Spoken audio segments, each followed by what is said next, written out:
Hello friends, நம்ம சேனலில் mini vlog போட்டு ரொம்ப நாள் ஆச்சு. ஸோ என்னோட ரொட்டீனும் நிறைய சேஞ்சஸ் ஆயிருக்கு. அது என்னன்னு சொல்லிட்டு இன்னைக்கு பார்க்கலாம். இது வந்து சண்டே அன்னைக்கு எடுத்த விளாக் தான். என்னோட டே வந்து ஒரு 5:30க்கு ஸ்டார்ட் ஆச்சு.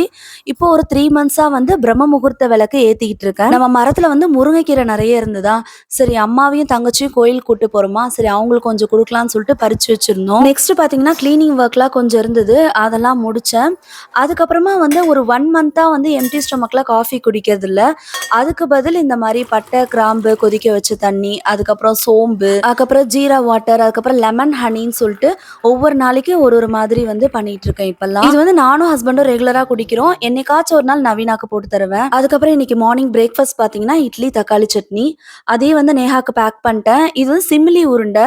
இதனோட ரெசிபி வந்து நான் உங்களுக்கு போடுறேன். அதுக்கப்புறம் ஒரே ஒரு ஆப்பிள் மட்டும் கட் பண்ணி கொடுத்துட்டா நேஹா வந்து கிளாஸ்க்கு கிளம்பிட்டா. அதுக்கப்புறம் நாங்க வந்து அப்பா அம்மா தங்கச்சி ஃபேமிலி எல்லாரையும் கூட்டிக்கிட்டு இன்னைக்கு வந்து திருவேற்காடு கோயிலுக்கு தான் வந்து போயிருந்தோம். திருவேற்காடு கோயிலுக்கு வந்து 10 இயர்ஸ் ஆயிடுச்சு ஃப்ரெண்ட்ஸ். 10 வருஷத்துக்கு அப்புறமா இப்பதான் வரும். ஆடி மாசம்ன்றதுனால ரொம்ப க்ரௌடா இருக்கும்னு நினைச்சோம்.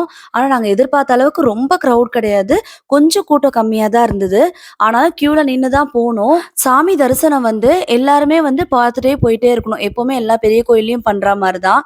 ஆனா நாங்க வரும்போது மட்டும் கரெக்டா ஸ்டாப் பண்ணிட்டு இந்த திரை போட்டு சாமிக்கு அலங்காரம் பண்ணிட்டு இருந்தாங்களா, அதனால நாங்க ஒரு ஒரு 10 to 15 மினிட்ஸ் வரைக்கும் வெயிட் பண்ணோம்.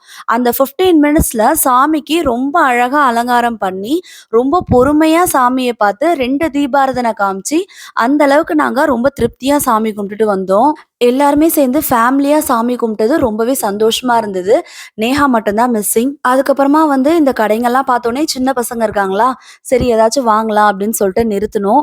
அதுக்கப்புறம் ஒரு சில திங்ஸ்லாம் மட்டும் பர்ச்சேஸ் பண்ணோம். எல்லாமே வந்து ரொம்ப காஸ்ட்லி தான். இருந்தாலும் கோயிலுக்கு வந்ததுக்காக ஒரு மெமரபிளா இருக்கட்டும் அப்படின்னு சொல்லிட்டு ஒரு சில திங்ஸ்லாம் மட்டும் வாங்கிட்டு அதுக்கப்புறமா அங்கிருந்து கிளம்புனோம். நாங்க மேக்ஸிமம் வந்து ஆடி மாசத்துல பெரியபாளையம் போயிட்டு வந்துருவோம். பெரியபாளையம் தான் போகணும்னு கேட்டுட்டே இருந்தேன். லாஸ்ட் வீக் அப்பா அம்மா எல்லாருமே வந்து பெரியபாளையம் போயிட்டு வந்தாங்க. அப்பயும் நம்மள கூப்பிட்டாங்க. அப்ப நமக்கு போக முடியல. ஸோ அவங்களும் போயிட்டு வந்துட்டாங்களேன்னு சொல்லிட்டு இந்த வாரம் திருவேற்காடு பிளான் பண்ணியாச்சு. அதுக்கப்புறமா ஹோட்டல்ல சாப்பிட்டுட்டு அம்மா வீட்டுல கொஞ்ச நேரம் நல்லா ரெஸ்ட் எடுத்துட்டு ஈவினிங் வந்து அங்கிருந்து கிளம்பிட்டோம். ஈவினிங் அங்கிருந்து கிளம்பும் போதே நேஹாவையும் கிளாஸ்ல இருந்து பிக்கப் பண்ணிட்டு அதோட வீட்டுக்கு வந்தாச்சு. வீட்டுக்கு வந்த உடனே இந்த பப்ளுவை பாத்தீங்கன்னா என்னமோ நாங்க ஒரு வருஷம் நாங்க வீட்டுல இல்லாத மாதிரி அவன் எங்களை பார்க்காத மாதிரி ரொம்ப விளையாட ஆரம்பிச்சிட்டான். அவனுக்கு பேசதான் முடியலனாலுமே அவன் சொல்ற மாதிரியே இருந்தது. எங்க போனீங்க என்னை விட்டு, நீங்க மட்டும் எங்க போயிட்டு வந்தீங்க அப்படின்னு சொல்லிட்டு கேட்டுட்டு இருந்தான். இந்த குபேரன் பானை தான் வந்து நான் திருவேற்காட்டுல இருந்து வாங்கினேன். அப்பா வாங்கி கொடுத்துருந்தாங்க.